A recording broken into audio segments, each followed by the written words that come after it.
Hola amigas y amigos de tercero de secundaria. Mi nombre es Jonathan Hernández y esto es Aprendo en Casa. Les cuento que acabo de descubrir a una artista peruana, Renata Flores. ¿La han escuchado? Es una cantante de música urbana y lo que me parece más chévere de ella es que canta trap en quechua.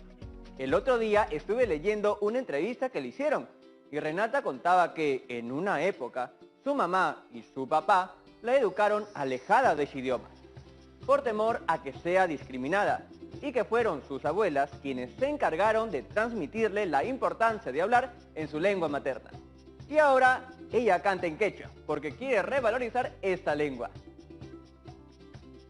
Ahora que me pongo a pensar, yo he escuchado algunas bandas nuevas peruanas que cantan en inglés, pero en quechua o en alguna otra lengua originaria no he escuchado tanto, al menos en cuanto al género urbano. ¿A qué se deberá esto? ¿Cuántos artistas tendrán el quechua como su lengua materna, pero cantan en castellano? ¿Hoy en día habrán menos quechohablantes que antes?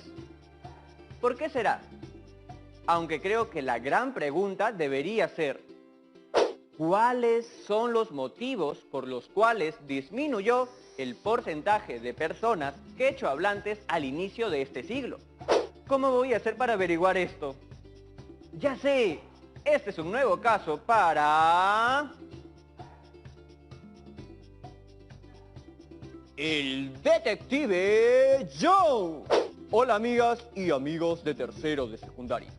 He venido hasta aquí porque me han contado que hay un misterio por resolver.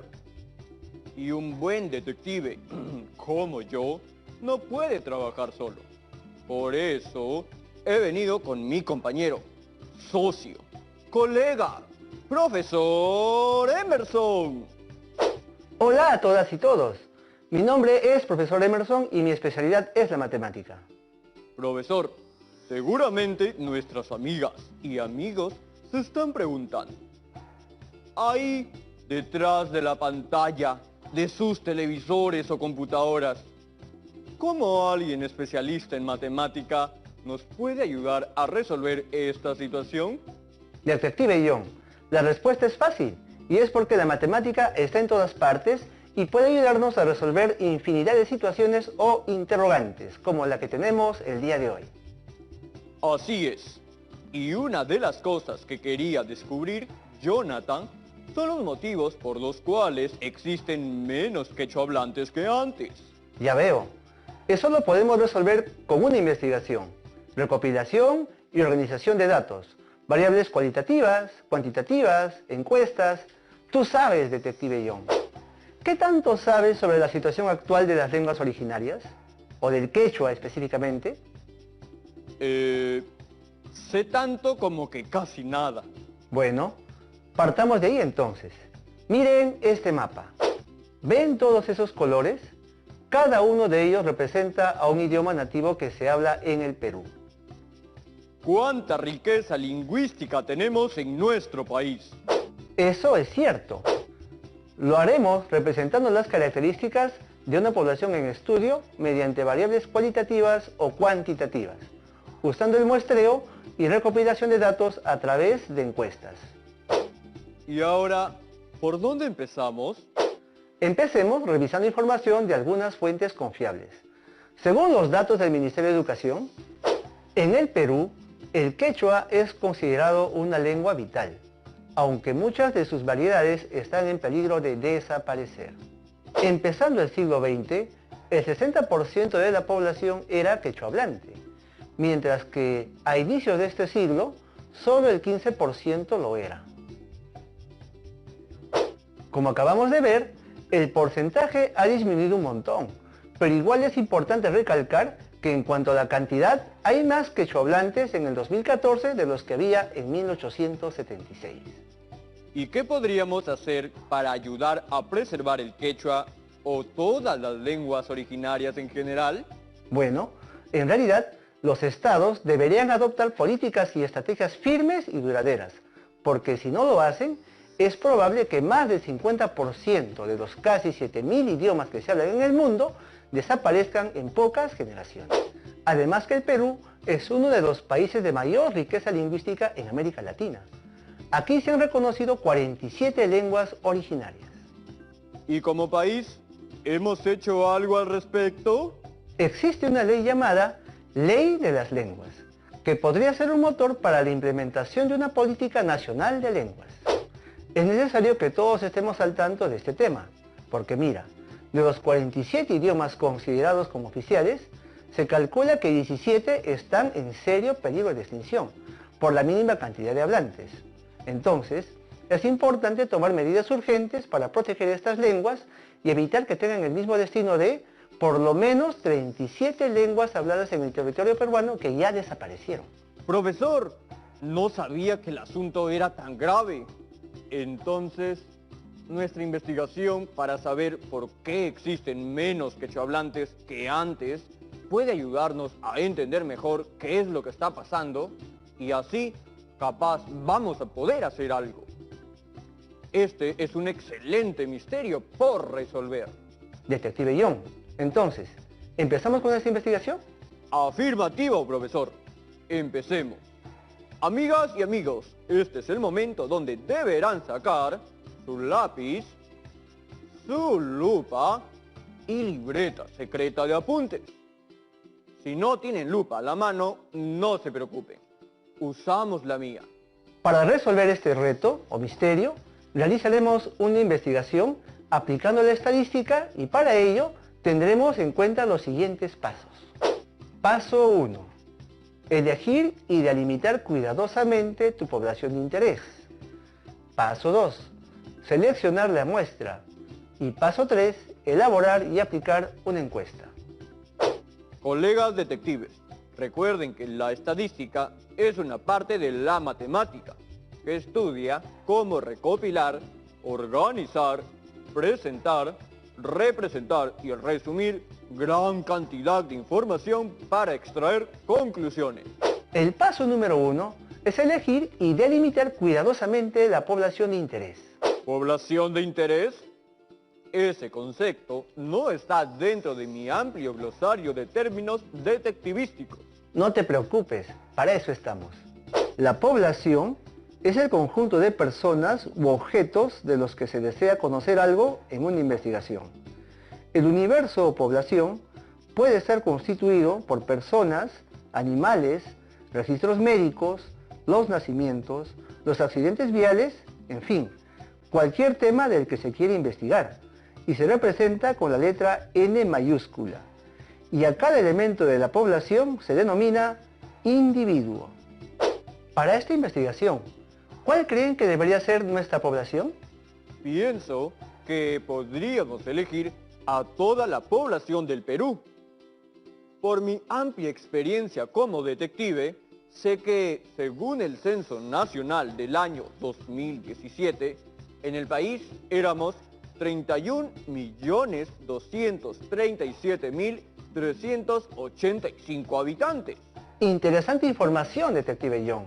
Pero, ¿toda esa cantidad de personas hablan quechua? No, no todas. Tienes razón. Hasta los mejores detectives nos equivocamos. En ese caso, ¿qué población nos interesaría investigar para esta misión? ¿Para este reto? ¿Ustedes qué opinan, colegas? ¿A qué población investigar? Se me ocurre que la población de interés para esta investigación puede ser aquellas personas que hablan quechua, o quizá aquellas que tienen por lo menos a un familiar que lo habla. Seguramente ellos deben tener información sobre lo que le ocurrió a los quechohablantes. Recuerda que el paso número 1 es elegir y delimitar a la población de interés. Entonces, podríamos reducir aún más ese universo. Tal vez por regiones.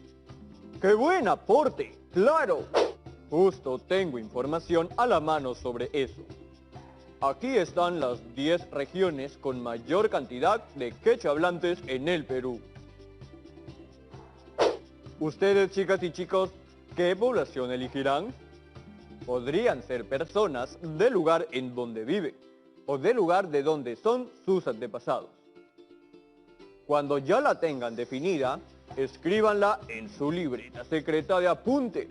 Ya definida la población, debemos identificar la o las variables del estudio. ¿Variables del estudio? La variable estadística es la característica de la población que estamos interesados en estudiar.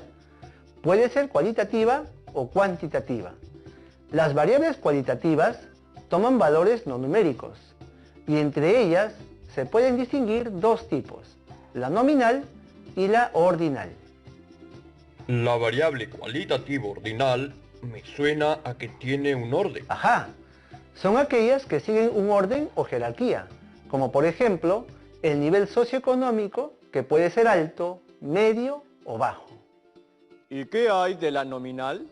Son las que no siguen ningún orden en específico, por ejemplo, los colores. Y en cuanto a las variables cuantitativas, estas sí toman valores numéricos. Y entre ellas están las discretas y las continuas. Las variables discretas deben ser como nosotros, los detectives, muy discretos. En realidad, les decimos variables discretas a aquellas que no pueden tomar valores intermedios entre dos valores posibles consecutivos, a diferencia de las variables cuantitativas continuas, que sí pueden tomar valores intermedios entre dos valores tan próximos como deseemos. Ok, profesor. Aquí estoy anotando todo lo que nos ha estado diciendo. Pero no me queda muy claro eso de las variables. ¿Nos puede explicar de nuevo, por favor? Sí, claro. ¿Qué te parece si se los explico pero con un juego? ¿Un juego? Eso es inaceptable para profesionales como nosotras y nosotros. ¿Estás seguro, detective John? Bueno, la verdad es que me encantan los juegos, pero también estamos con la hora y es momento de irnos a un corte comercial. No se muevan, chicas y chicos, que ya regresamos. O descarga de archivos pesados. Estamos viendo Aprendo en Casa, secundaria.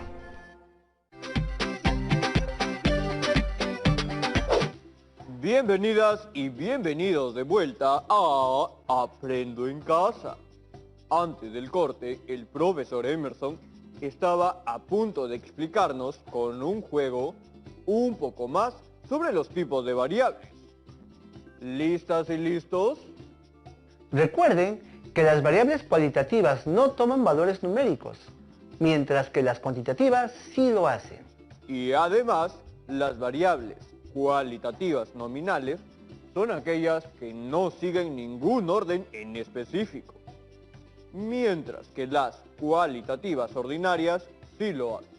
Y cuando hablamos de variables cuantitativas discretas, nos referimos a aquellas que no pueden tomar valores intermedios entre dos valores posibles consecutivos, a diferencia de las variables cuantitativas continuas, que sí pueden tomar valores intermedios entre dos valores tan próximos como deseemos. ¿Empezamos entonces? Estén atentas y atentos a sus pantallas. Ahora sí, arrancamos con el juego de las variables. Ustedes me dicen si son cualitativas o cuantitativas. Número de mesas en cada aula. ¿Cualitativa o cuantitativa? Cuantitativa, porque la variable sería un número. Correcto. Color de pelo de los caballos. ¿Cualitativa o cuantitativa? Cualitativa. Correcto. Grado de una enfermedad. ¿Cualitativa ordinal o nominal? Grado de una enfermedad. Creo que aquí el orden sí importa, porque indica la gravedad del asunto. ¿Cualitativa ordinal? Correcto. Número de hermanas o hermanos en una familia. ¿Cuantitativa discreta o continua? Continua. Sí, continua. Detective Young, recuerda que una variable cuantitativa continua toma valores intermedios. En este caso, nos estamos refiriendo a personas. No puede haber una persona y media o dos personas y media. Efectivamente, no puede haber dos personas y media. Pero sí puedo tener dos hermanas y un medio hermano. Te pasaste, detective John. Hagamos otra pregunta mejor. La respuesta correcta es cuantitativa discreta. El peso de una persona, ¿cuantitativa discreta o continua? Continua. Correcto. Es continua porque cuando hablamos de kilogramos, pueden haber valores intermedios, como 64.8 kilogramos, por ejemplo. ¿Ahora ya quedó todo más claro? Viendo así los ejemplos, sí, me queda mucho más claro. A ustedes, chicas y chicos, ¿cómo les fue? Bien. Ahora que ya tenemos estos conceptos un poco más claros, ¿qué tipo de variable podríamos utilizar para nuestra investigación? ¿Recuerdas el tema a investigar? ¡Claro! Un buen detective nunca pierde el norte de su investigación. Estamos indagando sobre los motivos por los cuales existen menos quechohablantes que antes. Entonces, al hablar de motivos, digamos que se trata de una variable cualitativa. ¿Y será nominal o ordinal? Nominal, ¿cierto? Porque los motivos no tienen ningún orden ni ninguna jerarquía. Exacto. La variable que utilizaremos es cualitativa nominal, porque tomaremos valores no numéricos sin ningún orden en específico. Ahora, vayamos al siguiente paso. El paso número 2 es seleccionar la muestra. Y una muestra es un subconjunto de la población y tiene que ser representativa de la misma. Se suele hacer cuando no existen los recursos para hacer un censo a una población completa. O sea, si yo elijo como población a quechohablantes de mi región, obviamente no voy a poder encuestar a todas y todos. Pero puedo elegir solo a unos cuantos. ¿A eso te refieres? A eso mismo. Y para poder hallar esa muestra, primero les voy a explicar algunos tipos de muestreo donde se aplica la probabilidad. Abordaremos los muestreos basados en el azar, en otras palabras, probabilísticos. Y una pregunta. Así como el tamaño de la población se representaba con una N mayúscula, ¿hay alguna forma de representar el tamaño de la muestra? Sí, se representa con la letra N minúscula. Bueno, como les decía, los métodos de muestreo probabilístico se basan en el principio de equiprobabilidad. Equi significa igual, es decir, en estos métodos todos los individuos tienen la misma probabilidad de ser elegidos para formar parte de una muestra. Y por eso mismo, todas las posibles muestras de tamaño n tienen la misma probabilidad de ser seleccionadas. ¿Y cuántas técnicas de muestreo existen? En este caso, vamos a ver 4 técnicas de muestreo aleatorio, que son simple, sistemático, estratificado y por conglomerados. En el muestreo aleatorio simple, lo primero que hacemos es asignar un número a cada individuo de la población. Y luego, a través de algún medio mecánico, como bolas dentro de una bolsa o tablas de números aleatorios, se eligen tantos sujetos como sea necesario para completar el tamaño de muestra requerido. En nuestro caso, digamos que queremos entrevistar a 100 personas. Entonces, a través de un método aleatorio, debemos obtener los nombres de las 100 personas a las que entrevistaremos. Veo que es una manera bien sencilla de elegir la muestra. Sí, digamos que muchas personas lo prefieren por su simpleza. El segundo tipo de muestreo es el aleatorio sistemático. Este método se enfoca en armar grupos de igual cantidad de individuos y elegir uno o más individuos de cada uno de los grupos, pero respetando la posición que ocupan. Por ejemplo, siempre se elige a una persona de cada 5. Pero, para elegir a uno de cada 5, las personas o el objeto de investigación deberían estar ordenados, ¿no? Sí, eso es importante. Digamos que nuestra población son todas las peruanas y peruanos y queremos sacar una muestra aleatoria sistemática. Entonces, lo primero que debemos hacer es ordenar a la población. Puede ser por orden alfabético o utilizando cualquier otro criterio. En nuestro caso, sabemos que nuestra muestra debe ser de 100 personas. Por eso, para hallar el tamaño del intervalo para elegir los elementos de la muestra, dividimos al total de la población entre 100. Si lo resolvemos, sabemos ahora que K equivale a 312.373. Eso quiere decir que lo que nos tocaría hacer ahora es escoger un nombre cada 312.373.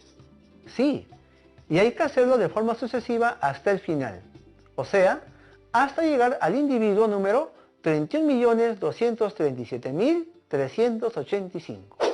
El siguiente método de muestreo es el aleatorio estratificado. Con este método, dividimos una población grande en dos o más grupos o estratos, que generalmente no se superponen, sino que representan a toda la población en conjunto. Algo común en este tipo de método es que se organizan o clasifican las muestras por sexo, edad, etnia, etc. Este método divide a la población en grupos. Y luego utiliza un muestreo aleatorio simple para elegir a los miembros de la muestra. Por ejemplo, de los 31.237.385 habitantes del Perú, se sabe que 15.868.592 son mujeres y que 15.368.793 son hombres.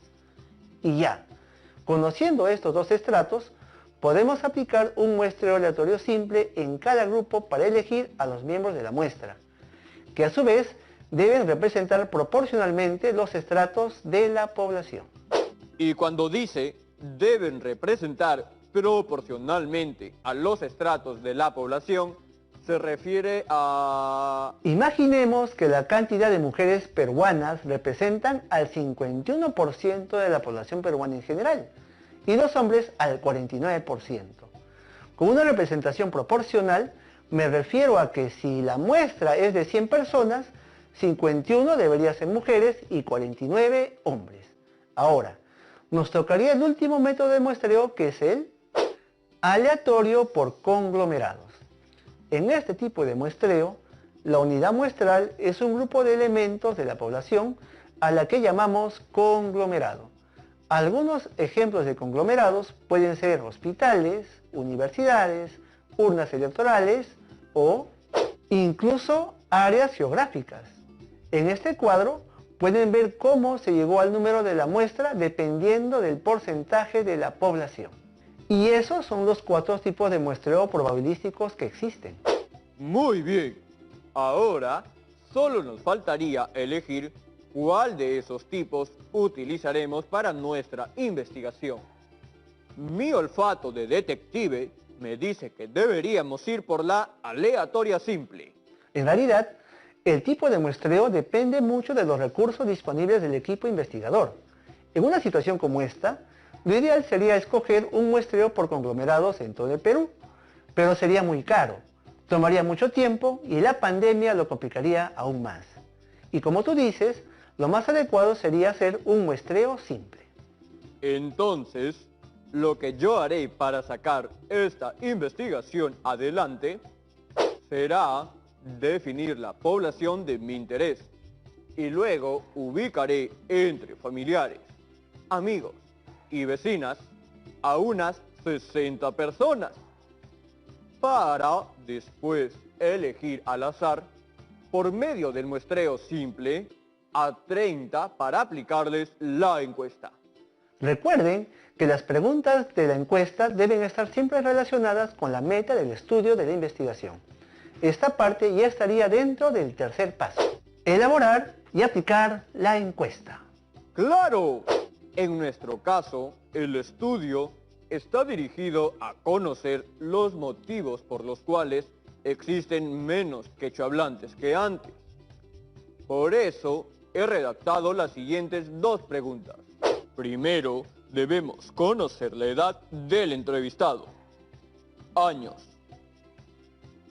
Pregunta 1. ¿Hablas quechua desde que eras niño, niña, o tienes algún antepasado que hablaba quechua como lengua materna? Las alternativas de respuesta son sí o no. Y la pregunta número 2 es, a inicios del siglo XXI, el porcentaje de quechohablantes en el Perú fue menor que en el pasado. ¿Cuál crees que es el principal motivo por el cual la cantidad de quechohablantes disminuyó a inicios de este siglo XXI? Las alternativas de respuesta son A.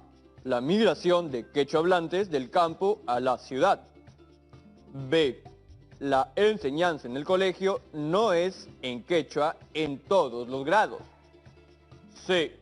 La mayoría de los medios de comunicación no tienen transmisiones en quechua.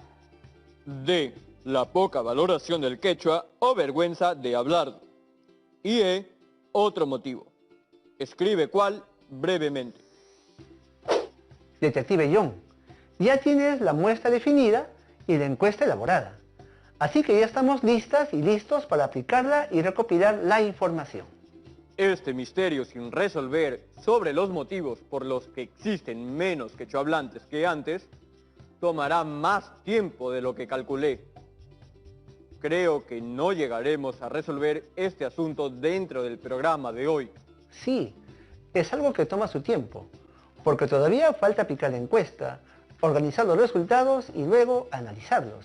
Pero eso ya lo harás más adelante. Mi experiencia como detective me indica que cada vez que suena esto es porque empieza la ronda de preguntas. Hola, soy Rosa Calvay de la región Piura. Más que una pregunta, quisiera que nos dé algunas recomendaciones sobre cómo plantear las preguntas en nuestras encuestas. A ver, las preguntas que apliquen en sus encuestas deben ser muy relevantes y coherentes con el objetivo del estudio. Cada vez que escriban una pregunta, pregúntense a ustedes mismos, ¿cómo esta pregunta me ayuda a alcanzar el objetivo de mi investigación? Tengo varios consejos, pero creo que podría resumirlos de esta manera. Enfócate en hacer preguntas cerradas. Asegúrate de que las preguntas sean neutrales. Mantén un número equilibrado de alternativas como respuestas. Entre 2 y 6 está bien. Y no hagas 2 veces la misma pregunta. Muchas gracias por acompañarnos el día de hoy, profesor. Ha sido un buen compañero. Sus conocimientos me han iluminado a mí y a todas mis amigas y amigos de tercero de secundaria. Gracias por todo. Chao, colegas detectives. Ya estamos llegando a la parte final de este programa. Y como de costumbre, ahora el misterio sin resolver queda en la cancha de ustedes. Conversa con las personas que elegirás para tu muestra y aplícales la encuesta trabajada en el programa de hoy. No olviden registrar sus trabajos y guardarlos en sus portafolios.